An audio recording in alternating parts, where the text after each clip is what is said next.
an unscheduled eclipse, a vanishing second moon, weather and ecological disturbances.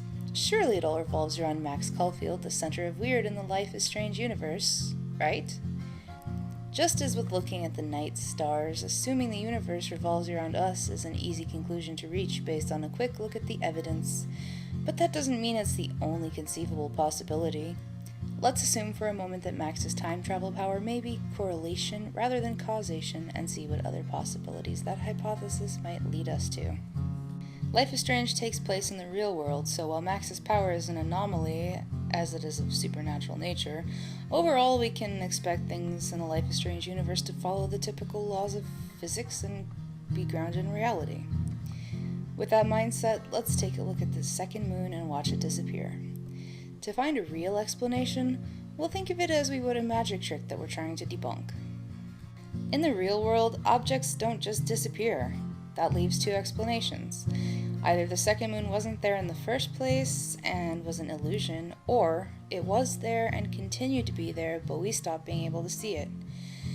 Now, in the real world, the moon can't randomly turn into two moons, and nobody would be capable of creating an object as large as the moon, so if it were an object that we can see and then stop being able to see, it would have to be much smaller and therefore much closer than the actual moon to be plausible. Now let's consider the eclipse. The light from the sun actually gets blocked, so we have to conclude that something actually blocks it. But can we really say for sure that it's the moon? Watching it back, you'll notice we can't clearly see what it is. Actually, if you look at this clip from the beta version of episode 2, it doesn't even look round. Perhaps we have to seriously consider the possibility that what we're seeing blocking the sun isn't the moon. I can prove it's not the moon. Excuse me? I can prove it's not the moon with actual scientific evidence. That's well timed. Go right ahead. It's pretty straightforward. An eclipse at dusk simply doesn't look like this. I'll show you. Here we have the sun setting in the west following this line. The object eclipsing the sun follows this line, which is more or less a perpendicular path. The perpendicular line to an east-west line would go north-south. So if this object is in orbit, like the moon, it would be orbiting between north and south poles, more or less. Here's a non-MS painted, but still very crude drawing of the Earth in orbit around the sun, and this arrow coming out of the Earth represents the North Pole, angled at 23 degrees from perpendicular to the plane of Earth's orbit. The orbit of the moon around the Earth is nearly on the same plane as the orbit of the Earth around the sun, off by only about 5 degrees. Add together the 23 and 5 degrees, and that means the moon can only deviate from a due east-west orbit by up to 28 degrees. What that means is it shouldn't be crossing the sun from the north, but rather from the west. Not even if the moon was time traveling would it be coming from the north, as that's a completely different orbit. The evening solar eclipse would look like a U, not a C. But don't take my word for it. In the description I've linked to a solar eclipse taking place with the sun near the horizon, demonstrating the shape I've predicted. But then why do all the pictures I've seen make the solar eclipses look like C's? At dusk, you'd be looking west to view the eclipse, but usually you'd view a solar eclipse closer to midday. In the northern hemisphere, the sun is south of directly above you, meaning you'd be looking south to view it, which would rotate the event 90 degrees from your perspective, turning a U into a C. Another oddity about the eclipse is that it seems to be localized. Solar eclipses are global events as the sun is literally blocked from reaching the Earth. But then, why when you see the eclipse reported on the news is it reported as an unexplained eclipse that occurred in Arcadia Bay? Surely the rest of the world saw it too, right? The only seeming explanation for this is maybe it was caused by an object much, much smaller than the moon that was actually flying in the skies above Arcadia Bay rather than a giant one in orbit. Next we have the topic of unusual weather. There are two explanations for unusual weather. It's either caused by natural means or by human interaction. Snow and tornadoes in Oregon in October seem strange, but is it strange enough to be not just unusual, but unnatural? According to an article on the website for the Oregonian, which I'll link in the description, the earliest trace of snow on record at the Portland airport was on November 3rd back in 1948. That record isn't even in October. And October snow in Oregon is unprecedented, which points to it being unnatural, and not just unusual. As for tornadoes, in the coastal counties of Oregon, since they've been keeping record in 1950, there have only been 21 tornadoes, and only 4 of them have had stronger than 73 mile per hour wind. The strongest tornado in recorded history in the coastal counties of Oregon has been of strength F1. The type of damage expected in an F1 tornado is roof shingles getting peeled off, mobile homes getting shifted or tipped, and automobiles getting blown off roads. In other words, nowhere near the devastation we see happening in the tornado in Life is Strange. We see a boat being flung all the way up to the lighthouse. In an F5 tornado with 300 mile per hour wind, cars can be lifted and thrown 100 meters, and even strong frame houses can be leveled and swept away. This magnitude of storm could be comparable to what we see in the game, but it's many magnitudes above what you could naturally find in coastal Oregon. That leaves the effects on the animals of Arcadia Bay. Beached whales missing fish, birds flying in unusual patterns and dying, and insects crawling in unusual patterns. Each one of these is a complex topic. In most cases, we would expect the explanation to likely be injury or disease, but there are a great number of factors that could lead to a great number of physical maladies. Without knowing more information about the nature of the specific problem these species are running into, it's probably impossible for us to logically deduce much of anything. So let's look at what conclusions we've come to so far. The eclipse and second moon both suggest the presence of a foreign object in the skies above Arcadia Bay. The snow and tornado are both not rare, but seemingly contrary to nature, which suggests human involvement, either intentional or accidental. And lastly, we have unknown causes injuring or spreading disease among the local species that inhabit the skies and waters. So, can we combine these conclusions into one single theory? We can link unnatural weather as being the cause of animal injury fairly simply.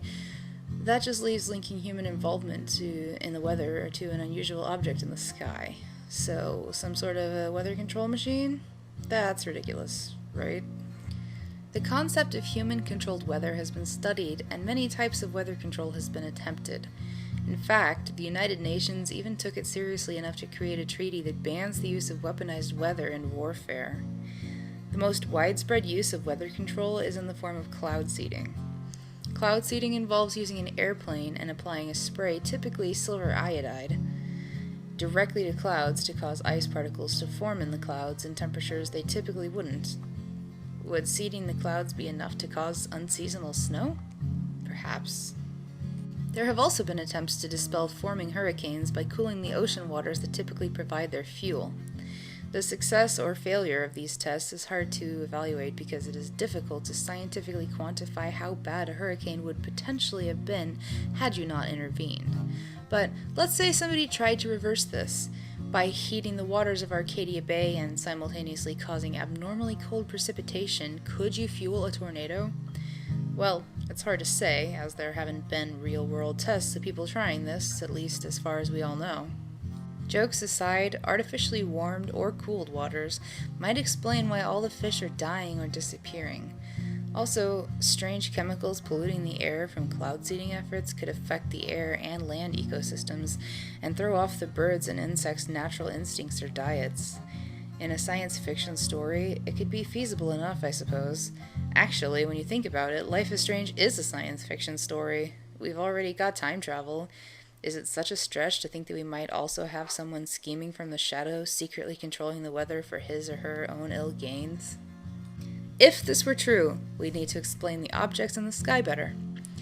Even if it is flying in the clouds, it'd still have to be pretty huge. How would you launch such a giant object in secret?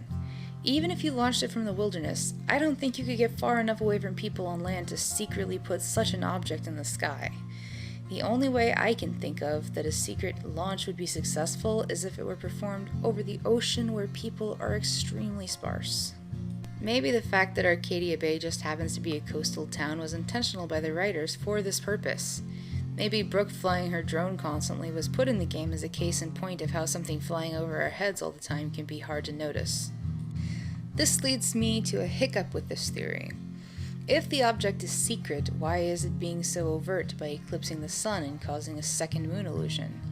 Actually, how would you hide an object of such size in the sky in the first place? If you look at Arcadia Bay's sky in any of the outdoor daytime moments, you'll see that it's actually a very cloudy place. Is the proposed weather machine generating clouds for itself to hide in? Well, in classical cloud seeding, you don't actually generate clouds. You merely coax the precipitation to come out of clouds that are already there. So if you can't count on the clouds, you need some sort of camouflage, right? But the sky constantly changes colors depending on the time of day. It would have to be some sort of active camouflage.